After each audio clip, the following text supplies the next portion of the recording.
Hello everyone, SirMonkeySuit or Zabby here, back again with Ghost in the Shell Standalone Complex Season 1. We are on episode 13, and in the last episode, last episode was another standalone one, and it dealt with the whole idea of reality and dreams, and essentially escaping from reality, seeing as the title of the episode was actually Escape From. It was more or less almost like a two-sided kind of, like there was two things going on. The first half of the episode that dealt with the Tachikoma, and in a way that Tachikoma did kind of escape from the Section 9 facility and just went on a wander. It was a bit of a sad one. Obviously a little kid dealing with the death of her dog, which is always sad. Lockie. She was just wanting confirmation because obviously she came back from school one day and the dog wasn't there, and the parents, basically to not break her heart, told her that it was off at a better place kind of thing, but the dog was ill and had to be put down. So yeah, that was just dealing with her, but also like the first half of it, the Tachikoma sort of getting a grasp of human emotion and everything like that, and like trying to understand it more, so obviously that was interesting. I was wondering, I guess we don't know, I don't know for sure in regards to like the later episodes, if there's anything that will, if that Tachikoma specifically, it may just spread to the rest of them as well, since they all are under like the same system and everything. But like if there's anything that comes from that, like if the Tachikomas going forward, will they start to maybe gain some kind of sentience in regards to like individuality? So maybe they do end up becoming like individuals among themselves. It'll be interesting, but we'll just have to wait and see if that is the case. But yeah, the Tachikoma obviously, connected to the cyber brain. That's what I was talking about. Like having them connect on that level is what I think. If there's anything that can sort of move the Tachikomas to that, I don't know, because it was the latter half of the episode that had the meat of the sort of what they were talking about in terms of like escaping from reality and stuff. That was all dealt with, most of it, like in that that second half.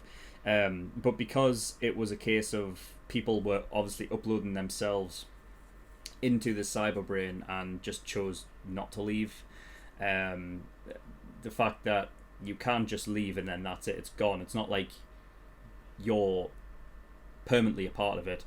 Kind of makes me think that maybe it'll not affect the Tachikomas as much, but it's more or less like the Tachikomas trying to think things through themselves and how they perceive it. Whatever. So yeah, it was just to do with that, the dreams and reality, and how a lot of people sense that, like people just want to kind of stay in that moment of where it's better than their reality, so there's no reason to like come back out of there kind of thing. But it was dealing with obviously a director and everything like that. I believe everyone that was in there should be out, right? Unless their physical bodies have long since passed. But like the likes of that one guy that went in before Motogo, I feel like he'd be fine. He can basically get dragged out, because they were going to get the actual guy, Wataru Kanazuki, the guy who obviously did the whole thing. His actual body's still alive, even though he took out a bit of a like brain and spine and stuff. He's still around, so yeah, I'm sure that one guy will get out. But I mean, it was a standalone, so it's one of those things, like standalone episodes, I don't know how much really passes on through, the overarching, with the characters and everything like that, so I don't think there's anything else to really talk about. I mean, I guess we could get into the complex bit like a bit, but I don't really want to go rattling on, because the complex is obviously the most important part of the show, really. So but it was Togusa that went obviously to a facility or an asylum, and some weird shit happened where he ended up coming out, and instead of drawing that one kid Aoi, he ended up drawing the Laughing Man logo, right? And he was completely unaware that he was doing it. So yeah, there was some weird shit that was going on in there.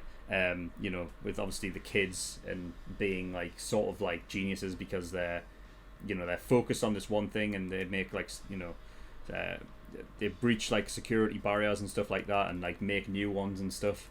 It's all crazy, but it's like pretty much slave labor essentially. But yeah, we'll just have to wait and see what episode this is, if it's a complex or a standalone one. But yeah, there's nothing else to really talk about, so we're going to get in episode 13. If you do want to go watch the actual reaction, link is in the description below. There's also a link to the full length there. If you do want to watch it in full, then the offer is there for you. But yeah, nothing else to really talk about, so we're going to get in episode 13 and see what we get. So without further ado, let's go.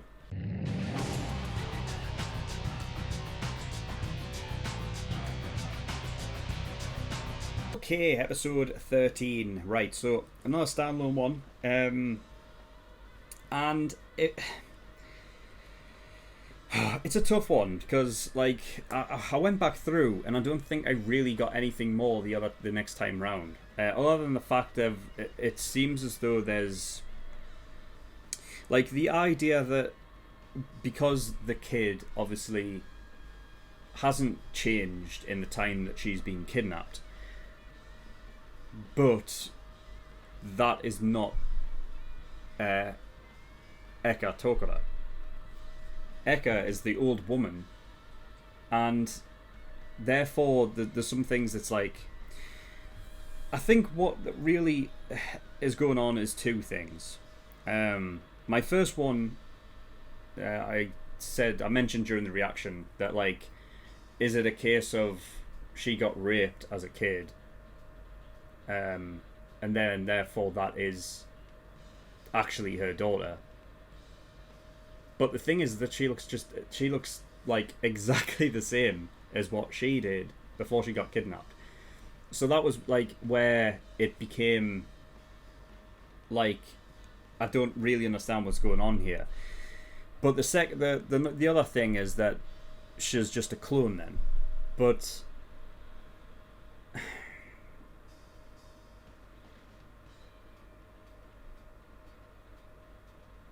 I don't see, like, a lot of the reasoning, like, to why,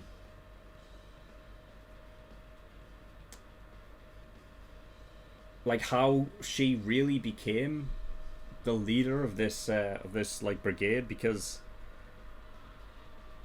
it's weird. Like, the daughter,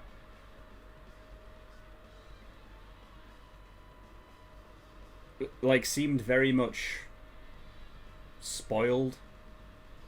She loves her mother, but it's like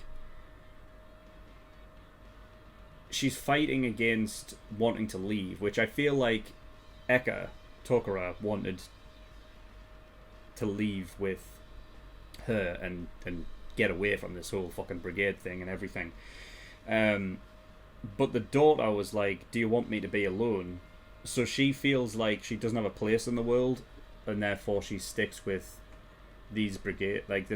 But if the brigade, because all of them did look similar, I wonder if it's a case of she's a clone, and therefore she connects with her own kind, and she feels like if she goes out into the world where there's people who, like, you know, they're just humans outright, and she's like a clone, she feels as though, like, she's not a part of it, right? That she's like her, like, you know, I'm sure there's other clones in this world. You know what I mean? There's I think there is, you know, but I don't think that's what she's saying. I think she's saying that she's here with her own kind, and therefore that's the reason why she doesn't want to leave. So I think the clone theory works better. I think that makes sense, rather than that actually being her daughter.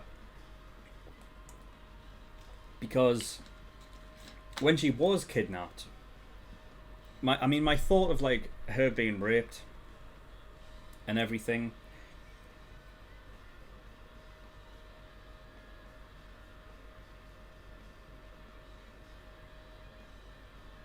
yeah, I don't see it, because I think then it would be a bit too far-fetched for the daughter to look like a carbon copy of what Eka did before she was kidnapped. And I think that's a bit too meta and not great in terms of, like, art. Like, to just, you know, So I feel like the clone thing works more. But if we were going for the hypothetical route of she was raped and that is legitimately her daughter, that she was brought up with a father, and the father, I guess, is no longer around, but if she was brought up primarily by her father, then it's quite possible that whoever the previous leader was or whatever, if we're going by that hypothetical, that he told her about, like, you know, like basically forced her down this path of doing what he was doing, kind of thing, and for her to just carry it on. But I don't know. I mean, I think I'm going to go with the clone one because I think it makes more sense. If I'm wrong, I'm wrong. I mean, at the end of the day, it's a standalone, so it doesn't really matter in the long run. You know, but I just like to know. The other thing is obviously the fact that Eka is now an old woman, which, I mean, they obviously alluded to, and you didn't even need to allude, because obviously the fact that she was kidnapped and everything, and you could see the state that obviously she was in, the fact of, like, she suffered, like, you know, trauma and stress to a point that, like, you know, they obviously didn't want to know what she'd been through. It affected that one guy really, you know, just by having those memories, you know. So, because that's the thing, isn't it? It's the mental stress, the fact of, like, because it's so traumatic mentally that it ends up affecting you physically. Now, I know of the whole thing of having stress to the point where your hair can legitimately go grey and, you know, and white and everything like that. But she was like,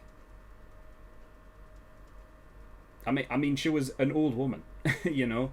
I don't know if stress, like, could affect you that much in the face.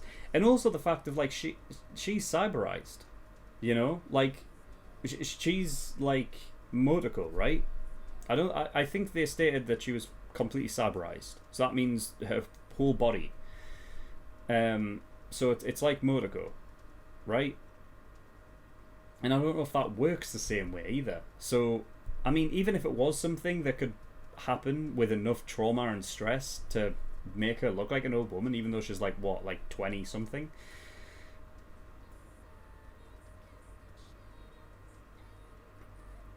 like, even if that was the case, I you know, I don't know,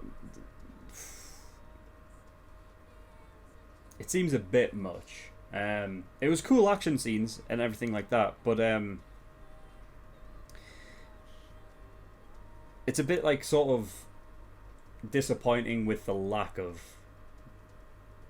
information we got, you know.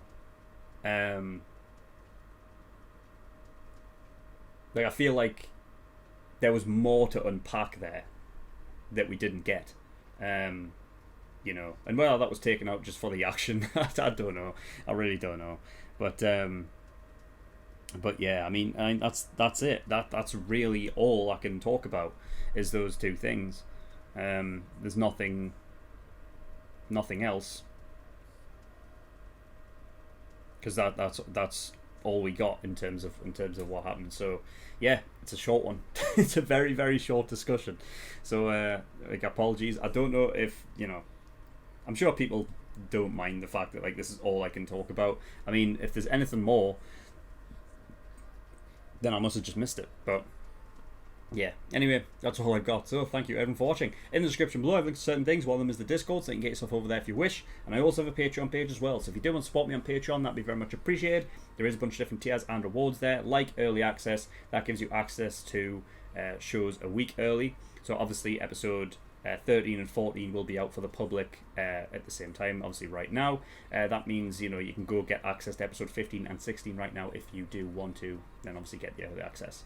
There's also $10 for full length. If you do want to watch any of these in full and not just the 10-minute cut version, then that is there for you as well. And the exclusive tier for $15 a month, which gives you access to my movie reactions and everything like that when I eventually get around to reacting to those. So yeah, go have a look at and see what those offer yourself. But yep, that's all I've got. Thank you for watching. I'll see you all next time. Bye bye.